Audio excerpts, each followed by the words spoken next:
Hello বন্ধুরা, back to YouTube channel. আমি সুমন, তোমরা আরডি ব্লগ আবার একটা নতুন ভিডিও নিয়ে চলে এসেছি। আজ যাচ্ছি মাতপুর। তোমরা বলবে মাতপুর কিসের তরে যাচ্ছি? মাতপুর যাওয়ার কারণ বলতে গেলে আমার দাদার একটা মানসিক ছিল, মানসিক সুৎকার তরে যাচ্ছি।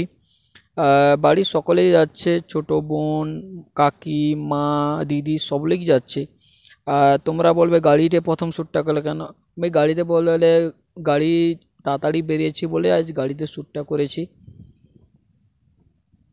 চলো তোমার রাস্তায় কথা বলছি। আমরা মাতপুর প্রথমবার আমি যাচ্ছি, আগে গিয়েছিলাম ছোটোবেলায়। এখন এটাই হলো মাতপুর গেট বলে ছোট্ট একটা ব্রিজ, আগে মাটির ছিল, আমি ঠিকভাবে বলতে পারছি না। আগে এখন ব্রিজ দেখতে পাচ্ছ তোমরা। চলো আমরা সামনে এগিয়ে যাই, আরও কিছু জিনিস তোমাদের দেখাবো। এটা যে ঘাটটা দেখতে পাচ্ছ, এখানে যাদের মানসিক বা কোনো কিছু থাকে বা কোনো কিছু তোমাদের মানসিক করতে পারো, এখান থেকে বললে স্নান করে বা গা ধুয়ে এই মায়ের পুজো দিতে হয়। অনেক লোক বাড়ি থেকে গা ধুয়ে আসে।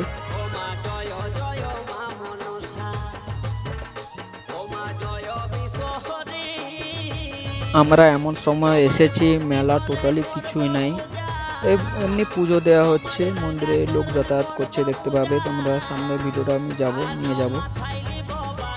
অবশ্যই তোমরা মেলার সময় আসবে, অবশ্যই প্রচুর ভেজাল হয়, এখানে বড় মেলা হয়।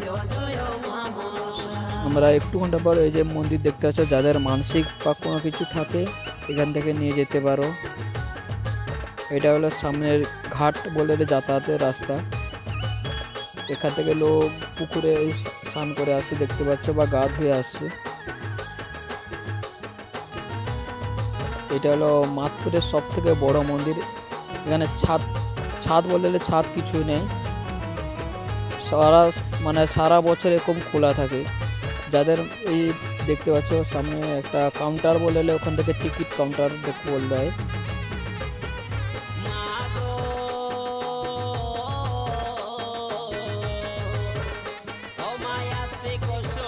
ছাদ কারণ বললে এখানে অনেক কাহিনী আছে, অলৌকিক কাহিনী আছে এখানে। আমি যেটা জানি না তোমাদের সেটা বলতে পারবো না, আমি যদি আশেপাশে লোক কিছু জানতে পারলে জানতে পারবো। সামনে হাওড়া ট্রেন যাচ্ছে, দেখতে পাচ্ছ, ভিউটা তোমাদের সামনে তুলে ধরেছে একটু।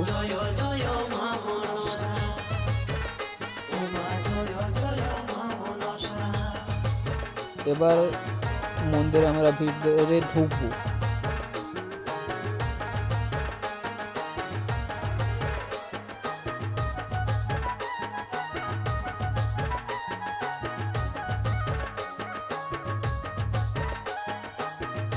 মন্দিরে পুজো দিচ্ছি, দেখতে পাচ্ছ। আর তোমাদের ঠাকুর মন্দিরটা দেখিয়ে দিই। এটা হলো সেই মা মনসা মন্দির, মাতপুরের সব থেকে জাগ্রত মন্দির। এখানে তোমাদের ভাবতে অলৌকিক কথাটা আমি বলছি কেন, এখানে সারা বছরের দুধ ঢেলেও দুধ শেষ করতে পারছে না, দুধ কোথায় যায়। মানসিক একটা হাত ছাড়া আছে, দেখতে পাচ্ছ। এখানে ঘন্টি মানসিক করা হয়েছে, যাদের মানসিক ছিল। আমরা মানসিক ঠাকুরদের একটু এগিয়ে যাই, দেখতে পাবে যাদের মানসিক হয়ে গেছে ঠাকুর ছেড়ে বাড়ি চলে যায়।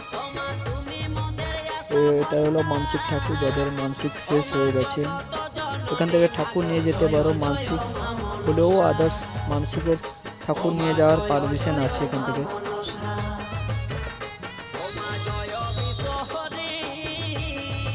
এটা হলো পাথর মূর্তি, যাদের মানসিক হলো অনেক দিনের ঠাকুর। এটাও আমি যেটা ছোটোবেলায় দেখেছিলাম, এটা রং ফং করে একদম আলাদা করে দিয়ে এখানে বিভিন্ন রকমের মানসিক করা হয়।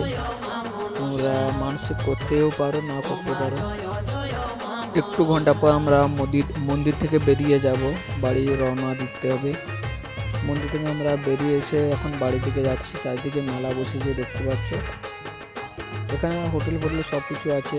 সামনে আছে মা, দিদি, বোন, ছোট বোন যাচ্ছে। আমরা এখানে ভিডিওটা শেষ করলাম। অবশ্যই কেমন লেগেছে অবশ্যই কমেন্ট করে বলবে। যারা মাতপুর আসা অবশ্যই আসবে, খুব ভালো জায়গা এখানে। আর পুজোটাও অবশ্যই দিয়ে যাবে। আর এখানে ভিডিওটা শেষ করলাম।